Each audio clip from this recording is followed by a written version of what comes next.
What's up, ladies and gentlemen? Today we are going to be talking about one of West Virginia's most well-known and beloved cryptids, the Mothman of Point Pleasant, West Virginia. So at the time of recording, it is November, and last week was November 15th, the anniversary of the initial Mothman sighting at the TNT area in Point Pleasant, West Virginia. For those of you familiar with the case, this is the infamous Steve Millett and Roger Scarsberry sighting, and I decided to do a special video on the Mothman sightings, but more specifically looking at newspaper articles from the first 2 weeks after the initial Mothman incident in order to see what the local idea, what the local perspective was on the entire Mothman phenomena, and I found some things that really kind of surprised me.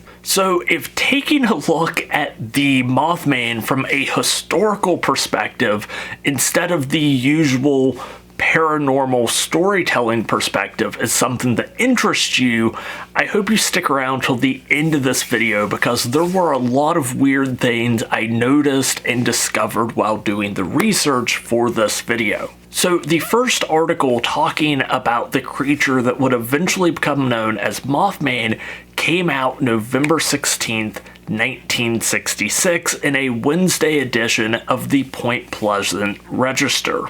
And this was the first time the story was broke, and it was about the original sighting of the creature at the TNT area, also known as the McClintock Wildlife Management Area, by Steve Millett and Roger Scarsberry, and the chase that followed. And this initial report would give a lot of information that would later kind of be reported as more and more Mothman sightings happened during this time period. So these details include things like it was a 6 to 7 foot tall winged humanoid creature, that the wingspan of the creature was about 10 feet, that it was gray or light gray in coloration, that the creature had red eyes, but later it was clarified that the eyes of the creature only shone red when lights were shined on them, that the creature was extremely fast, able to keep up with the car that Scarsberry and Millett were in, even when the car reached speeds of over 100 miles per hour. And there were some other details in the article that were extremely interesting, although they do not apply to a lot of other later sightings of the Mothman, like the witnesses' belief that the creature was living in the old power plant in the TNT area, and that while the creature was a very fast flyer, it was a, and I quote, clumsy runner. Look, don't make fun of Mothman. Not all of us are super athletic, okay? Like, I can relate to that. I'm a little clumsy myself. And it seemed that the creature hated the car's headlights. Millett even went as far as to say that he thought the creature feared light. So all of you out there who think Mothman loves lamp, probably not. When the couples reached downtown Point Pleasant, they turned around and went back out to the TNT area where the creature was seen just standing there. One of the witnesses said it looked like it was waiting for them, and then it just took off through one of the fields and disappeared from their point of view, again clumsily running. And whatever this thing was, it wasn't referred to as the Mothman. It was called the bird, the thing, a man with wings, and simply the creature. Now, the next day, Thursday, November 17th, a second article was published in the Point Pleasant Register titled, "City Getting the Bird, Want It or Not?" And this article states that the night after the initial report was published, that hundreds upon hundreds of individuals flocked to the TNT area, the McClintock Wildlife Management Area, in order to try and find the creature, because let's be honest, this was the 1960s, this was long before Netflix. What else were you going to do on a Wednesday night? And it wasn't just people. The sheriff of Mason County, West Virginia, along with several of his deputies, volunteer firefighters, and members of the National Guard showed up in order to help maintain peace, make sure people weren't getting into trouble or car accidents, and just directing traffic through the TNT area. And this article refers to the creature as the Mason County Monster, which I wonder where they got the idea to do that from. Most likely someone at the newspaper was like, oh no, we seem to have a monster here in Mason County. Hey, didn't Braxton County have a monster a couple years ago? Yeah, they named it the Flatwoods Monster, and someone at the newspaper was like, you know what, I have an idea. We're gonna name ours the Mason County Monster. I'm so glad eventually, and we'll get into it, they settled on the Mothman, because let's be honest, would you ever want to visit Point Pleasant and the Mason County Monster Museum? How about the Mason County Monster Festival? Yeah, again, I'm kind of glad that they decided eventually to name this thing the Mothman. And this time the creature was reportedly seen by 4 more individuals who had come to the TNT area monster hunting. They included Raymond and Kathy Wamsley, Marcella Bennett, and Ricky Thomas. They claimed the creature came around their car, stared at them a while before it flew away. This article also states that there was a Doddridge County man who had also seen something the 15th before the initial Millette and Scarsbury sighting. Shortly after the sighting in Doddridge County, a German Shepherd named Bandit seemingly chased after whatever this thing was and was never seen again. So a quick recap, the first story of the initial Scarsbury and Millette sighting was published on the 16th. This follow-up article was published on the 17th, and it talks about the sighting of something, might have been Mothman, might have been something completely different. The 15th, we're not given a definite time frame, but there was something seen in Doddridge County that may have stolen, killed, eaten a dog, and then later on that night or early the next morning of the 16th, chased Millette and Scarsbury out of the McClintock Wildlife Management Area. And then by the night of the 16th and early morning of the 17th, hundreds of individuals had already taken to the McClintock Wildlife Management Area trying to find whatever this creature was, which is another thing I would like to address, and I was kind of surprised reading some of these articles. So, articles written right in Point Pleasant, a lot of the articles from the Point Pleasant Register state that the area, they just refer to it as the TNT area. But when you go to other areas, like the Athens, there's a newspaper in Athens, Ohio that wrote several articles, or even Gallipolis, Ohio, which is right across the river from Point Pleasant, they always refer to it as the McClintock Wildlife Management Area. So right in Point Pleasant, TNT area, outside of Point Pleasant, McClintock Wildlife Management Area. I just found that interesting.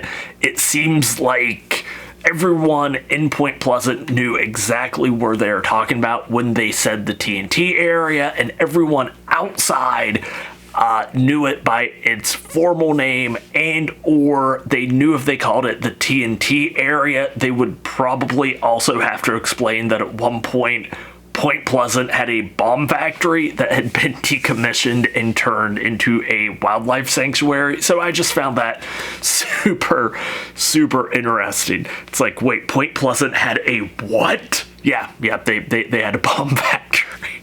And this was when I started running into the issue of missing dates. The book I was using and some of the websites I was using, they had articles, but they weren't from the main page of the newspaper, so you really couldn't tell what date these articles were written. In some cases, people had like cut out the article and then written a date on it. And when I was trying to like build a timeline of events, this was when I started running out of articles that had definite dates attached to them. So it was hard looking at it from a case-to-case report report case of how the story grew over time, because in a lot of cases, these reports did not have definite dates attached to them. And while I definitely think that articles that someone had cut out and written a date on were a little bit more trustworthy than just ones without dates attached to them whatsoever, I was still weary trying to definitively place those articles in the timeline of seeing how these events grew over time. So the book I was using was Mothman, The Facts Behind the Legends, and after the initial 2 articles, the very next one refers to the creature as a monster moth. And that would be the first time that the creature was referred to as a moth. This, would be this could be seen as kind of stepping stones towards the creature being known as Mothman, the kind of the beginnings of the Mothman mythos. But there's no date attached to the article, and there's no context clues of when it was written, so it's very hard to pinpoint where in the initial timeline of events it was first referred to as a moth. Like, where does this article fall in line with everything else? Now, we know it was probably fairly early on because the journalist who wrote this article interviewed the sheriff of Mason County at the TNT area. So it was still during those initial super early days where every single night hundreds of people were flocking to the TNT area. We just don't know when exactly it was written or published. On Friday, November 18th, the Athens Messenger, a newspaper out of Athens, Ohio, which is about an hour's drive away from Point Pleasant, published an article titled "Monster No Joke for Those Who Saw It." And this article doesn't really add too much to the story. It goes over the initial sighting, the original Millette Scarsbury sighting, and the rest of the article basically goes into details about the monster hunts that were going on every single night afterwards at the wildlife management area, the TNT area. And again, it talks about how there was an estimated 1,000 cars out at the TNT area. Volunteer firefighters and sheriff's deputies actually went out to help try and direct traffic. But a major concern to a lot of the volunteers was that practically every single car that was out there had at least one firearm in them, which, being West Virginia, honestly, not much has changed since then. If something like that happened nowadays, yeah, there'd probably be that many cars out there and probably that many firearms. At one point, several people even reported hearing gunfire, which, again, there's a redneck to firearm to beer bottle ratio that we could go through. If you have more than like 10 people together with guns and one of them sees a beer bottle, they're going to be like, oh yeah, like that's a nice one, but check this out, and just start blasting. And on Saturday, November 19th, the first article to be published internationally about the thing at the TNT area near Point Pleasant was published in Stars and Stripes magazine to troops stationed in Vietnam. And yes, that is the same Stars and Stripes magazine from Full Metal Jacket. And if you've never seen Full Metal Jacket, I don't know what to tell you. It's an absolute classic. On Sunday, November 20th, less than a week after the initial sightings, the Athens Messenger, a newspaper out of Athens, Ohio, ran an article entitled, "Is Mysterious Creature Balloon or Crane?" And this article, to my knowledge, is the first time that this creature was referred to as just being a sandhill crane. Dr. Robert Smith, Associate Professor of Biology at West Virginia University, said descriptions of the creature fit that of a sandhill crane, a large gray bird with red feathers around its eyes. Now, this probably wasn't the first time this hypothesis was put forward, because in this article, it's published that officials from the Ohio University Zoology Department had already rebutted this by saying that these birds were extremely rare and there were never any accounts of them being seen in this area. Sandhill cranes normally live in the flatlands of Michigan, Minnesota, and the Dakotas, but migrate to the Mississippi River Gulf every year. So the idea of it being just a sandhill crane had already been out there to the point that nerds in biology departments at 2 different universities were already arguing about whether or not it was a sandhill crane.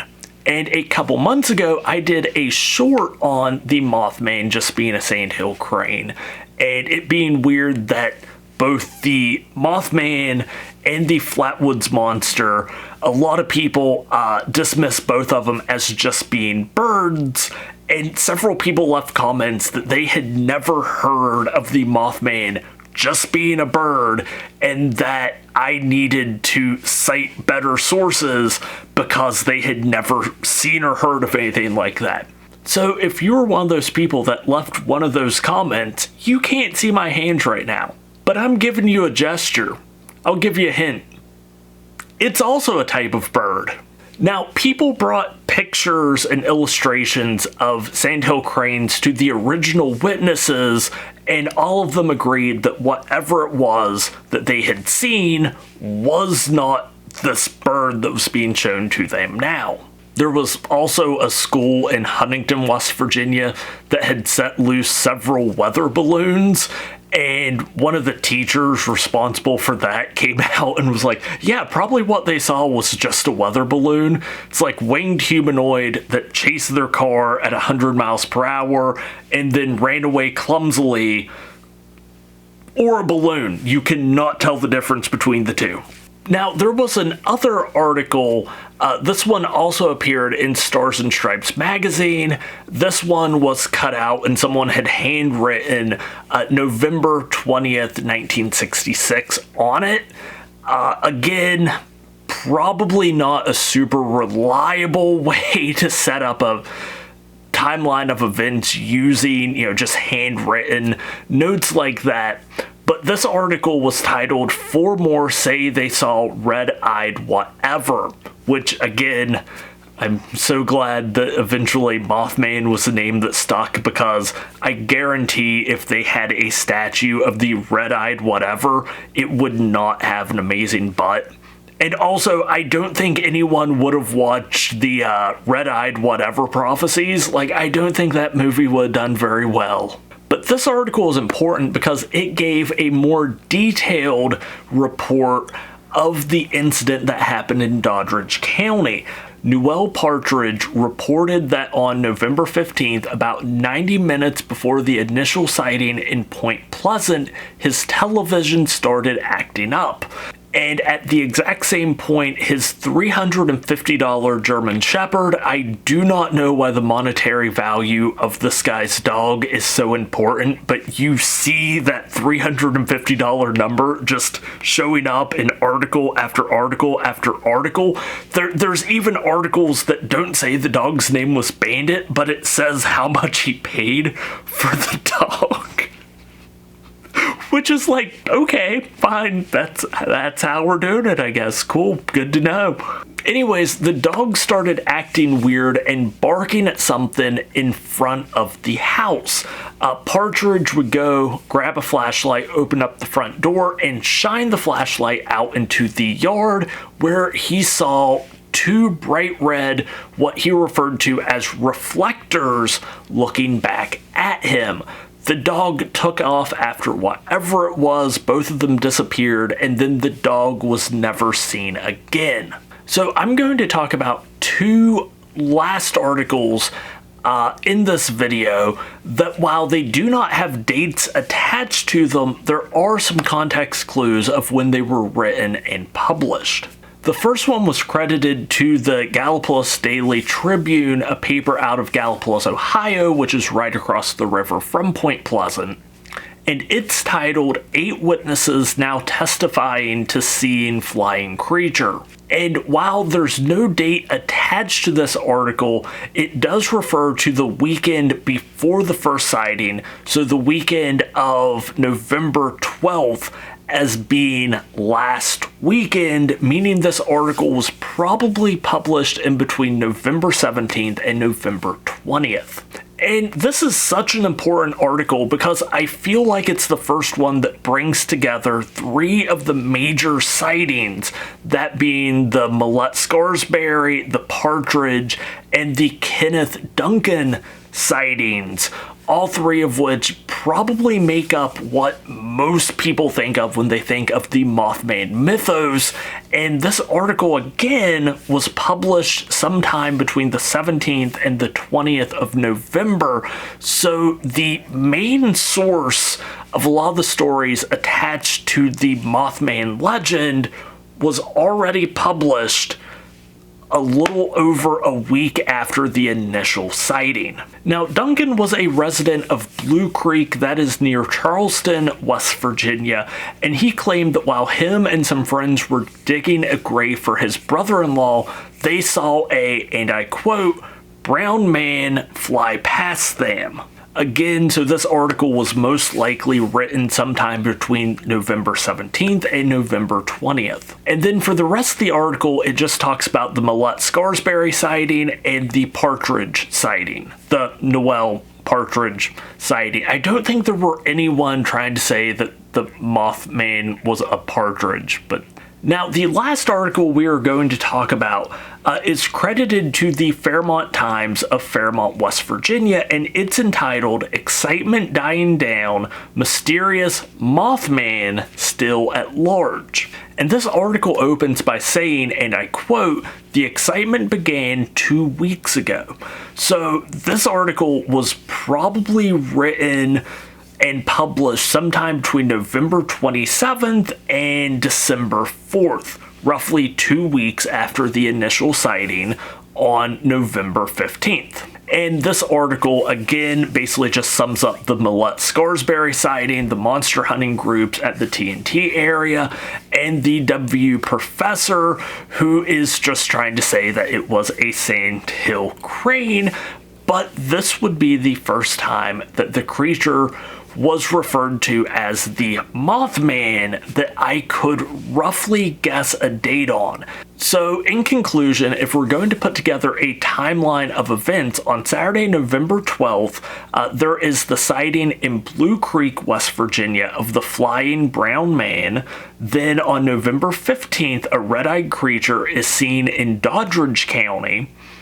It may have caused some electrical anomaly with the television, and then it may have eaten, killed, stolen a $350 dog. We're not really sure, but roughly 90 minutes later, either late on the night of the 15th or early in the morning of the 16th, you have the initial sighting and chase of Millette and Scarsbury out of the TNT area near Point Pleasant, West Virginia. On the 16th, the first article is published in Point Pleasant, West Virginia on the sighting of the creature. Then on the night of the 16th, thousands of people show up at the TNT area to go monster hunting, probably after reading the story and hearing accounts first published in the newspaper that morning. On the 19th, the story had already hit national and international news reports as it was published in Stars and Stripes magazine, and on the 20th, first reports downplaying the sighting as the creature being just a bird or a weather balloon. And then within 2 weeks of the initial sighting, the name Mothman is attached to the creature. And then at some point between November 27th and December 4th, an article was written that referred to this creature as the Mothman. Now, some things that really surprised me as I was doing the research, as I was reading these articles and pulling all this information together, was just how quickly all these reports, these 3 big initial reports, how quickly they came out and were published. but also how quickly the kind of campaign against the paranormal started. In the paranormal community, we often joke about how anything paranormal is just downplayed as wildlife misidentification, a weather balloon, swamp gas, camera anomalies, just different little things like that.